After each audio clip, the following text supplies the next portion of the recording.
Hello, magandang araw po sa inyo ha. Ay nako, kamusta po kayo? Ako po ay medyo napagod dahil namalengke, no? Dahil magluluto ako mamaya ng bulalo.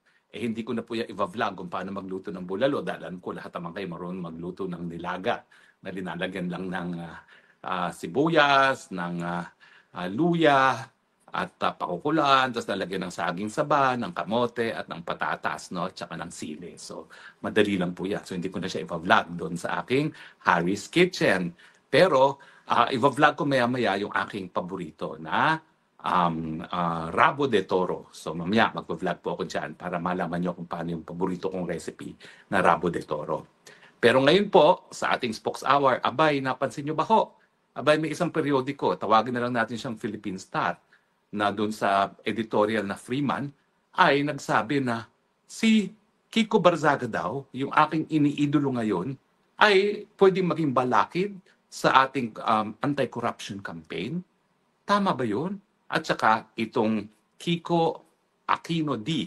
Apo ni Tita Cory ay nagsampa ng kaso laban kay VP Sara sa graft and corruption tungkol nga doon sa 150 million, no? Na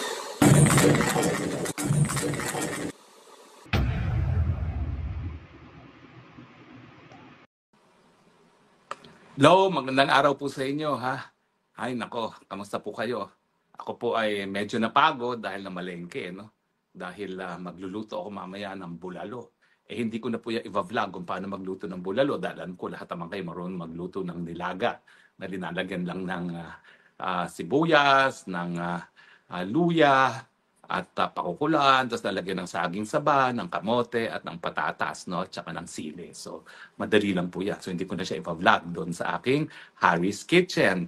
Pero, i-vlog ko maya-maya yung aking paborito na Rabo de Toro. So, mamaya mag-vlog po ako dyan para malaman nyo kung paano yung paborito kong recipe na Rabo de Toro.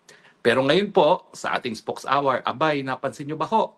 Abay, may isang periodiko, tawagin na lang natin siyang Philippine Star, na doon sa editorial na Freeman, ay nagsabi na si Kiko Barzaga daw, yung aking iniidolo ngayon, ay pwedeng maging balakid sa ating anti-corruption campaign. Tama ba yun? At saka itong Kiko Aquino D. Apo ni Tita Cory ay nagsampa ng kaso laban kay VP Sara sa graft and corruption tungkol nga doon sa 150 million, no, na confidential fund ni VP Sara. At ang kasong sinampa niya ay plunder. Well, pag-usapan po natin ngayon yan. Pero bago dyan, ay maraming salamat po doon sa mga dokumente doon sa vlog natin laban kay Royal Point of View, kung saan sinasabi niya na talaga naman daw maraming patayan kay Tatay Digong at tama daw yung desisyon na pinagkait ang interim release kay Tatay Digong.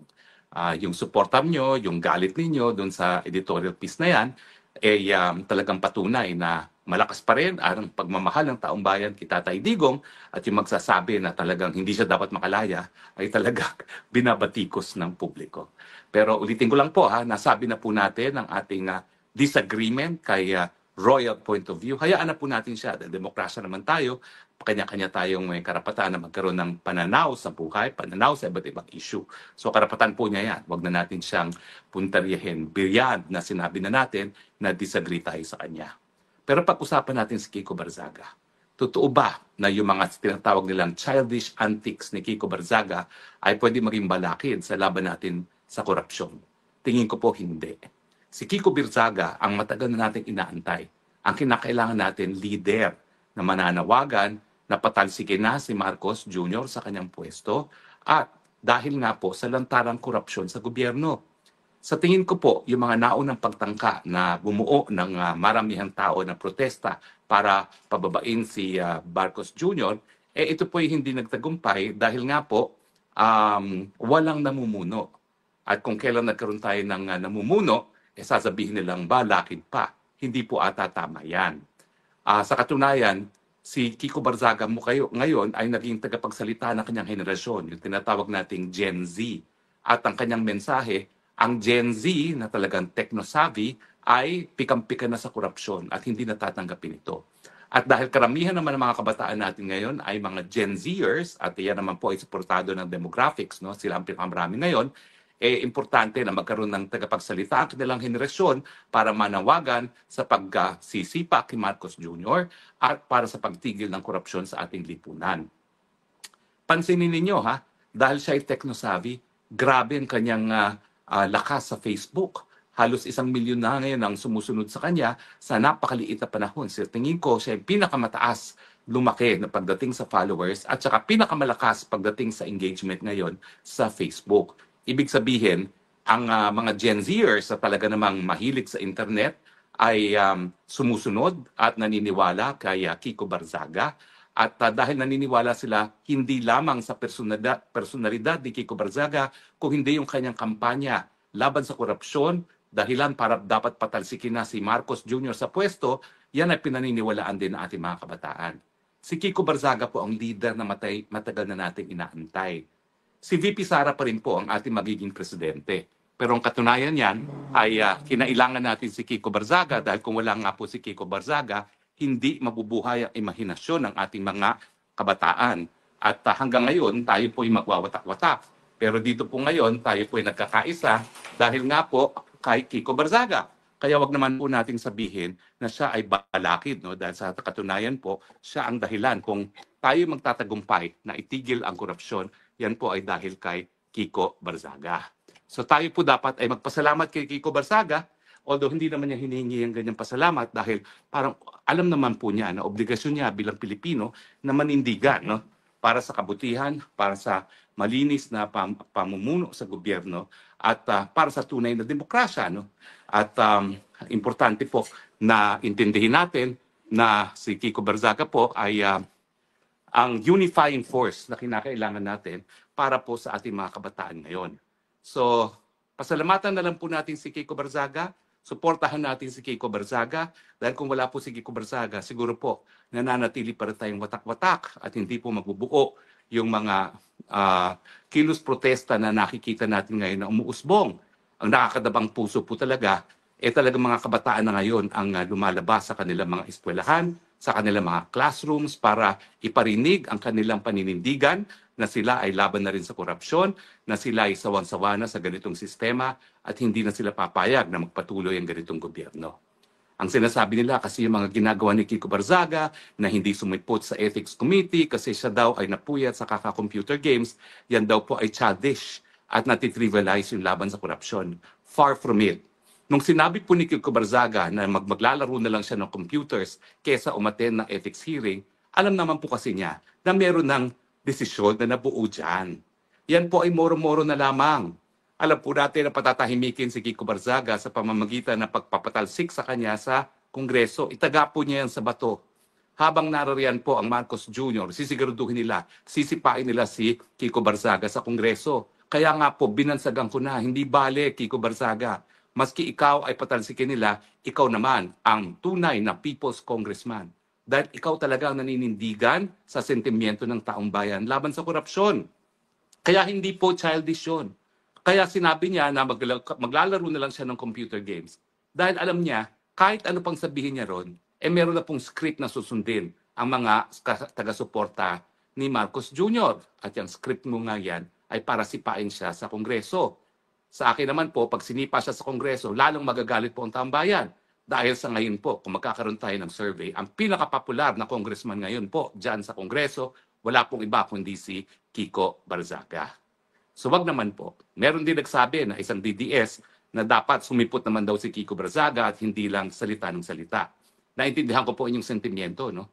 Pero si Kiko Barzaga po, siya yung boses na inaantay natin na matagal na. Wala talagang boses, walang leader na nagsasabi, Marcos, magbitiw ka na dahil ikaw ay corrupt. Yan po si Kiko Barzaga. Wala naman pong bantayan na aagawin niya ang pagiging presidente kay Sara Duterte dahil sa saligang batas, hindi siya qualified. Si Sara Duterte pa rin po ang presidente natin kung matatanggal si Marcos Jr. dahil siya naman po ang constitutional successor. No? At ulitin ko po, dahil sa edad, hindi naman po qualified si Kiko Barzaga maging sumunod na presidente. Pero para maging presidente si VP Sara, kinakailangan ngayon na siya maging presidente. Bakit? Kasi kung aantayin pa natin ng 2028, at nakaupo ang mga Marcoses at nandyan pa rin si George Garcia at nandyan pa rin yung makina na pinili ni Lisa Araneta Marcos, sigurado po hindi nila pananalunin si BP Sara. So kinakailangan magdesisyon na po ang taong bayan. Sisantihin na itong Marcos Jr. Iupo na si BP Sara. At yung tao, yung people power na kinakailangan natin para makamit yung ganyang adhikain, ay nabubuo na po unti-unti dahil kay Kiko Barzaga. So wag po nating sabihin na kinakailangan magpakita sa Kiko Barzaga. Dahil nagpakita naman po siya. Yung nanawagan siya ng rally dyan sa labas ng Forbes Park, syempre iniwasan niya si John Vic Remulla. Dahil kung siguro nag-abot sila, aarestuhin si John Vic Remulla. At nasabi nga ni Kiko Barzaga na yung mga mayayaman, mga bilyonaryo ngayon sa Forbes Park, ay ididemanda daw siya. Hindi ko alam kung anong kaso, no? Dahil ang ginawa naman ni Kiko Barzaga ay yung kanyang karapatan ng malayang pananalita, no? At karapatan na sumapi sa isang mapayapang pagtitipon para ilabas ang kanilang hinaing laban sa gobyerno. No? So wala po ako nakitang krimen na ginawa si Kiko Barzaga kung hindi siya po ay nagpakita nung liderato ng matagal na nating inaantay. Matagal na po galit ang tao kay Marcos. Kaya lang, walang leader na tumatayo na nagsasabing, Marcos, umalis ka dyan. Yan na po si Kiko Barzaga. Marcos, umalis ka dyan dahil ikaw ay corrupt. Kaya po dapat tayo magdiwang dahil sa wakas nagkaroon tayo ng ganyang leader. At kung walang ganyang leader, hindi po mangyayari ang gusto natin na maging vice president, ang ating vice president na si Sara Duterte ay maging presidente. Alam niyo po, ang problema kay BP Sara, masyado siyang merong delikadeza. Masyado talaga po ang kanyang delikadeza. Ayaw niyang manawagan, lantara na Marcos resign dahil siya makikinabang. Ayaw niyang lumabas na siya ay power hungry. So hayaan na natin na si Kiko Barzaga ang magsabi nung ayaw sabihin ni Inday Sara Duterte dahil sa delikadeza. Purihin po natin si Kiko Barzaga, wag natin siyang pulaan. Hindi po siya balakid. Siya po talaga ay magiging instrumento para magtagumpay ang people power laban kay Marcos Jr. Iwanan naman po natin si Kiko Barzaga at puntahan natin yung kaso ng pandarambong na hinain nitong apo ni Cory Aquino laban kay BP Sara dahil nga doon sa 150 million confidential funds. Unang-una, iho, Kiko, bata ka pa, bago ka pinanganak, bago ka naging tao pa man. Alam niyo po, ang pamilyang Duterte sumuporta sa inyong lola.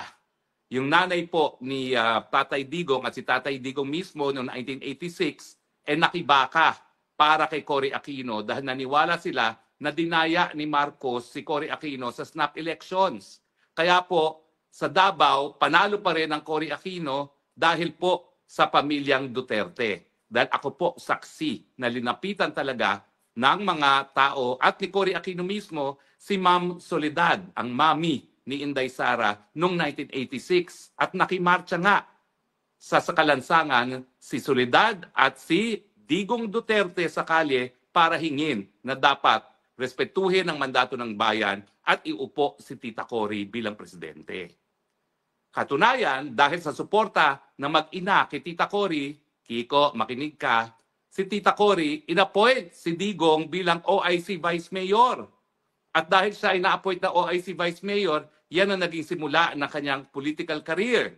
Dahil matapos na siya ay maging appointive OIC Vice Mayor, tumakbo na siya sa susunod na eleksyon.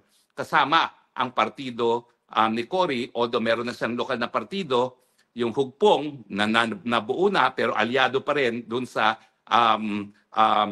partido ni Cory para maging mayor ng Davao City. Alam ko po yan. Dahil yung eleksyon na yon, na-meet ko rin po si Mrs. Soledad. Humingi po ako ng suporta para doon sa aking kamag-anak na si Jovi Salonga na tumakbo para senador nung kauna-unahang eleksyon matapos ang martial law. At nag-number 1 naman po sa Davao City, si Jovi Salonga. So Kiko, sana ikaw, binalikan mong kasaysayan mo. Bakit mo ididemanda ngayon ang kaalyado ng iyong lola na pinakamamahal? Pangalawa, bakit galit na galit ka kay Inday Sara at ayaw mo siya maging presidente? Ikaw ba?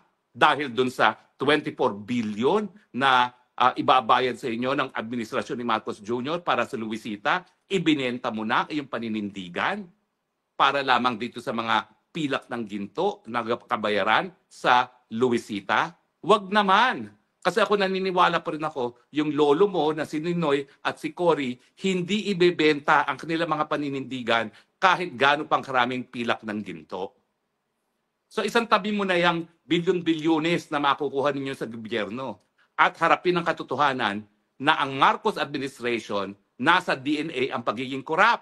Kaya kinakailangan matanggal na sa pwesto at iupo na yung nakatalagang papalit sa kanya sang-ayon sa saligang batas na naging legacy na yung lola na si Tita Cory.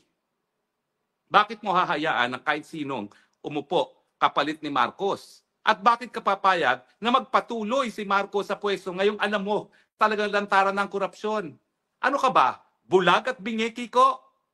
Hindi mo ba alam na trilyones na ang ninakaw sa kabanang bayan ni Marcos Jr., ni Tambaluslos, ni Zaldico?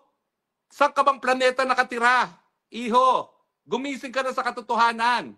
Hindi ibig sabihin na makakakuha kayo ng 24 billion para sa Hacienda Luisita, isang lupain na nakuha nyo naman dahil pinautang nyo sa mga magsasaka, trinimata nyo, at yung perang pinautang nyo ay ganong naman sa Revolusyon ng Pilipinas, ikaw ngayon, mas gugustuhin mo pang maging Marcos.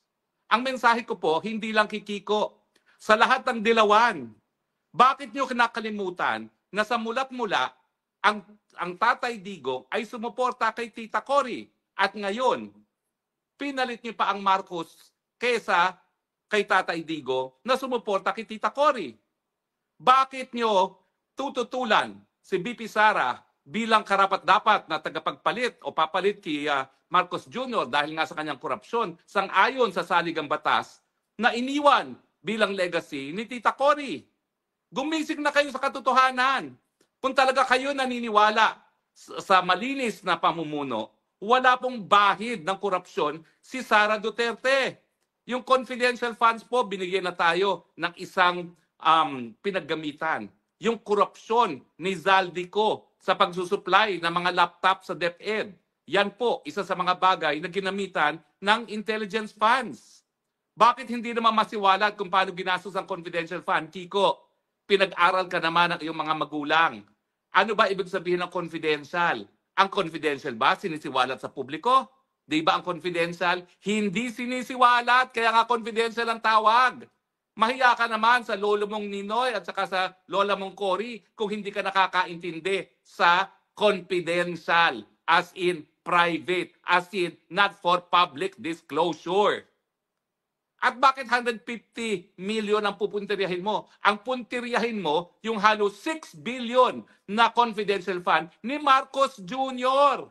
Kiko, ang pumatay sa lolo mong Ninoy, si Marcos Sr. Huwag kang kumampi sa mga Marcoses. Pinatay niya ang lolo mo. Ano ka ba? Gumising ka naman. Huwag ka magpabulag sa 24 billion na alam ko malaki ang party mo. Dahil ikaw ay eredero. Unahin mo muna naman yung kasaysayan hindi lang ng pamilya mo, kung hindi ng Pilipinas. Magnanakaw ang mga Marcos. Mamamatay tao ang mga Marcos. Nagtotorture ang mga Marcos. Nagdedesperasido ang mga Marcos. Binebenta ng mga Marcos ang Pilipinas sa mga dayuhan, kapalit ng suporta ng mga dayuhan, dahilan kung bakit tayo ngayon ay nasa kuko ng digmaan dahil kinaladkad na naman tayo ng isang Marcos sa isang gera na wala naman tayong kinalaman. Huwag ka magpabulak sa 24 billion na makukuha mo as just compensation sa Hacienda Luisita. Balikan mo ang ginawa ng Marcos. Kung ayaw mong tignan ang ginawa nila sa bayang Pilipinas, sa pamilya mo, pinatay ang lolo mo. Kung ako nung kabataan ko, nagmarcha dahil sinuportahan ko ang lolo mo, bakit hindi mo magawa yan? Suportahan mo naman ang lolo mo sa pamamagitan ng pagsabi, Marcos resign, Marcos sipain at tanggapin ang dapat na pumalit na presidente sa Inday Sara Duterte na nanggaling rin sa isang angkan na sumuporta sa iyong angkan, sumuporta ng demokrasya. Hindi ko sinasabi na utang na loob mo yun dahil sa politika. Sinasabi ko, sumuporta ang mga Duterte laban sa mga Marcos Sr. at laban kay Marcos Jr. dahil alam nila na yung pamilyang yan, korap at banta sa demokrasya. Yan din ang dahilan kung bakit dapat, Kiko, ikaw, sumuporta ka kay Sara Duterte. Ano ba ho? Tama ba ako o mali? Dapat po, kung alam nyo ang Facebook, alam nyo ang Twitter, alam nyo ang X, alam nyo ang TikTok ni Kiko, kinakailangan sabihan nyo po siya. Buksan ang mata, huwag magpabulak sa pilak na ginto na ngayon po ay sinasabing ibibigay ng Marcos administration sa angkan ng Cojuangco at Aquino para sa Hacienda Lucita. Huwag naman pong ibenta ang demokrasya para lamang sa pilak ng ginto.